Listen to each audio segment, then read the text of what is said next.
Hello and welcome to all the men and women of the West. I'm Joe, here with me is my co-host Dan. Hello and greetings. And today we're going to be discussing love. How sweet. We're going to be discussing a more potential love. And we're going to do this, I hope, in a fun style. Now, as everyone knows, we have some minor complaints about Dragons of Autumn Twilight with how it treated Goldmoon and Riverwind. Mostly we wish one of them had perished. Yes, we're mean. I get it. Here's the thing. I think that just saying, well, I wish Riverwind had perished, isn't actually a solution to a character problem. Now, Goldmoon can have a good arc, but I think it only natural that she does fall in love again. The question becomes then, who could she be paired with? We're going to offer up a couple of suggestions, and you guys can decide which one you like. We're going to say a few reasons why, and maybe one or two glaring reasons why it shouldn't be done, if only to balance it out and make sure we have a pretty even-handed conversation here. Top of the list is Gilthanas. Now, Gilthanas, there's the problem of Silvara, his relationship with her. But given that he dumps her fairly quick because, the entire relationship was built on her lying to him, yeah, that relationship could not have worked. The thing is, this leaves Gilthanas open. And the thing about Gilthanas is that he's a fairly complex character. Treated essentially like a half-elf, even though he's an elf, simply for basically being friends with Tanis and being the second-born prince, because Solastron and Parthios are short-sighted. Gilthanas is, however, a scholar and essentially the Faramir of Dragonlance. Never one to shirk his duties, ever faithful, and always keen to offer his help to those in need. He's not exactly prejudiced against humans like his other family members. Actually, he upholds every virtue and value that Kifkanon set out for the Qualinesti, better than even Kifkanon himself, so that it kind of feels natural for the Faramir of Dragonlance to be given a healthier potential relationship. Here are the seeds for how the relationship could work. After Goldmoon heals Theros, Gilthanas is visibly fascinated and pleased and awed by her. He's in awe of the fact that she can heal, and is keen to introduce her to the rest of the Elvish monarchy, and often takes her sides in arguments with Solastron and Parthios, trying to insist upon the fact that she's a cleric, the first true cleric in centuries,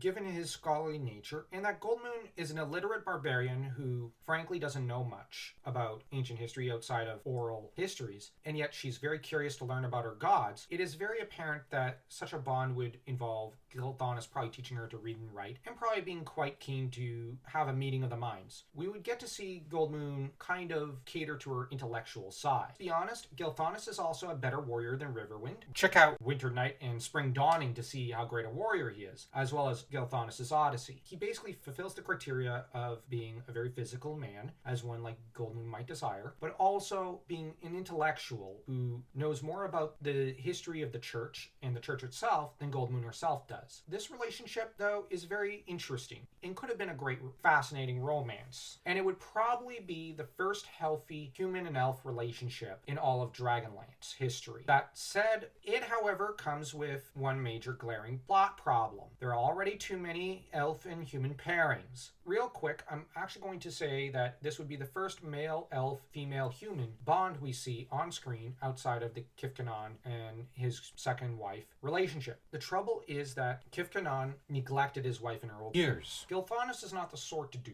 so that a much healthier elf and human relationship here. What we'd also see is a bit of a inversion of the Luthien and Baron thing. Both of them being on their second relationship, this being a far healthier bond in some ways than their previous relationships. Now for the reason why not. Once again, the reason why not to do this, too many elves and humans. Once again, we have Laurana and Elistan, which those two were essentially dating for a short time. I'm not saying they actually did the deed, just that they were dating for a brief time. And we'll cover how they were dating in Dragons of Winter Night videos, which we're already starting to work on, because those videos ran over long, so it'll require a lot of editing. Needless to say, there's also the relationship Alhana and Sturm. The thing is about these elves and human relationships is that we're only speaking in the context of the Chronicle. And I'm going to be honest, I kind of feel like maybe 2 was already too many. I really like the Sturm-Alhana relationship, and I kind of think that that should have actually been a relationship, not some passing glance. So for that reason,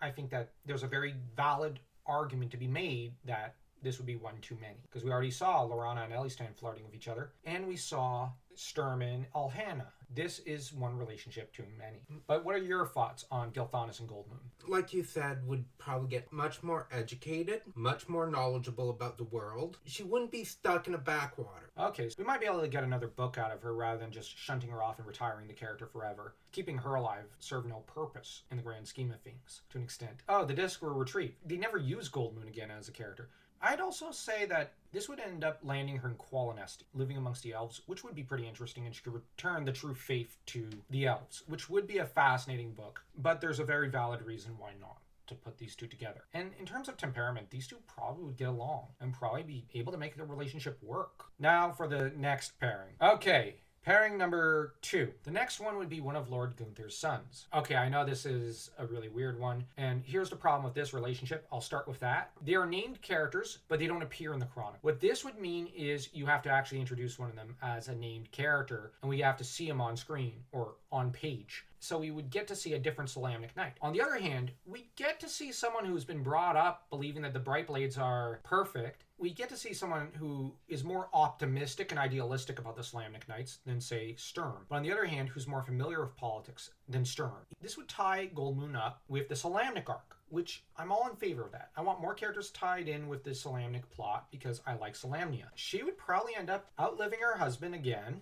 and what we get is essentially for the epilogue of Goldmoon is her living with Gunther as his daughter-in-law in Solamnia, having outlived her husband and caring for this sickly, senile old man later on. This would actually be a very interesting choice for Goldmoon, as it would return her in a way thematically to her roots as a healer. And you know what? I think this would be a very tender and beautiful thing where she's essentially the surrogate daughter of Gunther. Going with the mentality that the Queshu didn't survive, this would actually help Goldmoon figure out where she belongs in the world. Yeah, and it would also mean she has direct contact with the Church of Paladin and Mishakal and whatnot, and so that's good. Next character, Paladin. I know what you're thinking. No, this can't work. Well, actually, here's the thing about Paladin. He's a god. He could assume whatever shape he wants. In such an event, you'd essentially get a half-god character, and oh, look, we get a story where we have a half-god character running around. That could be interesting in Dragonlance, because we typically see half-god characters who are evil. Why not get one who's good? And this is not exactly exclusive to Paladin. We could have had her with Kiri Jolith or something, the war god of good. That would have been an interesting pairing too. My point is just, it could be interesting. I know a lot of people probably would be adverse to this idea, but you know what? It's something different and almost Greek in nature. That said, the reason not to do it is that it breaks the mold a little too much, even for my taste. That's a fair point. I just put it on the table because it has to be mentioned. Next character to pair her with. There's Derek Crownguard. Now, this would mean putting Goldmoon in Sturm's group. You would have her falling in love in some capacity with Sturm's political rival. And this would require Goldmoon to lose quite a bit of intelligence, and I'm not entirely fond of this idea. But on the other hand, it would mean she falls into another tragic romance. If, let's say, there's a child born between her and Derek, the child would be a crown guard, but it would be interesting to see a crown guard whom is raised to be more like his uncle, who is apparently a good Solamnic Knight, according to one short story, and who grows up admiring Sturm and kind of disowning his own father and grandfather. This could be an interesting idea and story. There is a story to be written there. Clear the Crown Guard name of the evil that the past two generations have committed. It could make Goldmoon a much more tragic figure in a way, which could make her a lot more interesting. The reason not to do this is that I would require her to be incredibly dumb. Make Derek a little more sympathetic as a character, because he likely has a moment or two of tenderness with Goldmoon. And I don't like this idea at all, because I like him as a total psycho. That's what I was thinking, that Derek, a bit of a complicated character, that if he has to have a romance with someone, let it be someone other than Goldmoon. We just mention it because it has to be mentioned. Here's my last suggestion, Caramon Magir. The thing about Caramon Magir is he wanders from woman's bed to bed like it's going out of fashion. Just read Brothers Magir, or even Soulforge or Brothers in Arms. My gosh, in these books, he's such a hedonist. And this would be the first woman who was not tripping over herself for Caramon, and who kind of tells him, you know what, that's not what being a man's about. Come on, man. You have to earn my love. And for the first time, Caramon will have to actually fight to earn a lady. He doesn't just have her throwing herself at him. And this could be a very interesting idea. On the other hand, Raistlin would hate it, so I'm all in favor of it even more. Goldmoon despises Raceland, and openly so. So you have here a much more complex bond that starts to develop. With Goldmoon having her guilt towards having failed Riverwind and her determination to never let anyone else feel this sort of loss, and with Caramon's hedonistic side being tempered by his desire to remain sober, to generally please her, but in turn becoming broken by the loss of Raceland disowning Caramon, you would have Goldmoon who would probably kick Caramon out, just as Tika did, and we'd have a much more interesting arc for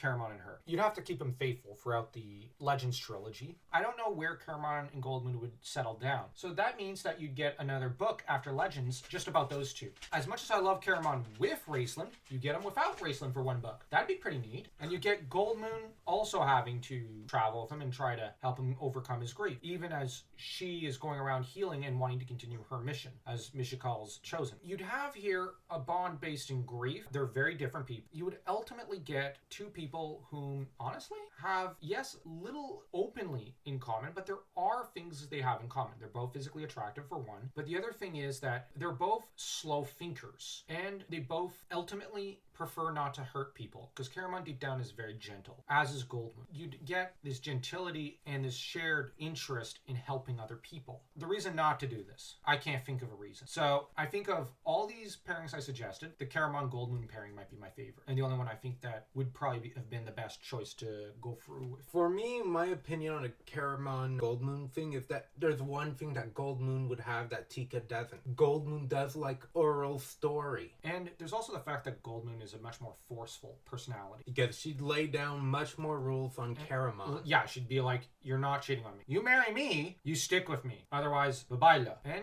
Caramon, I think, would actually remain faithful because he would need to be. Whereas with Tika, it's very evident throughout Time of the Twins that Caramon's not been, and at least when he's in Istar. So you'd have here a woman who's less blind, who's more like Aurora Monroe about this, who's practical, pragmatic, and also knows her partner's flaws. In marked contrast to Tika, who's blind to all the flaws of Caramon and refuses to acknowledge them. You just made me think of something that she would have in common with Raceland. She would want Caramon to be held accountable and take responsibility. Oh yeah. Now, Tika does do that at one point in Time of the Twins when she kicks Caramon out. But I think that the relationship between Goldmoon and Caramon would be much more interesting. It'd be a fascinating relation to see. I think Wason Hickman would have the talent to write it, and write it well. Now, some might say this would be Raceland ends up with Chrysania for a brief time, and Caramon ending up with Goldmoon. So both brothers share a type. In a way, but you could kind of hint at the fact that both of them are in a way in search of a maternal figure, which would be fairly legitimate, would make sense considering Kitsiara was never warm and half the time openly despised them or tried to seek out to destroy them or otherwise ridiculed them and abused them. Rosamia was not a good mom, and outside of these two, the two have never had a maternal figure. Honestly, like I said, I think this would be an interesting relationship. I think we named all the potential ones, and I'm a little torn between one of Gunther's children or Caramon, as mentioned. Yeah, I like the Caramon relationship. If the two ended up in Salamnia, imagine if Caramon, where he got knighted. That would have been interesting. Sure, she did not grow up with books like Raceland did, but she'd still want the children educated. Yeah, it could have led to some great storylines. Anyways, tell us what you think. Who would work best for Goldmoon in your opinion, in the event that Riverwind had been knocked off? And don't forget to smash that like and that subscribe button as though you were Theros smashing the Dragonlances into shape.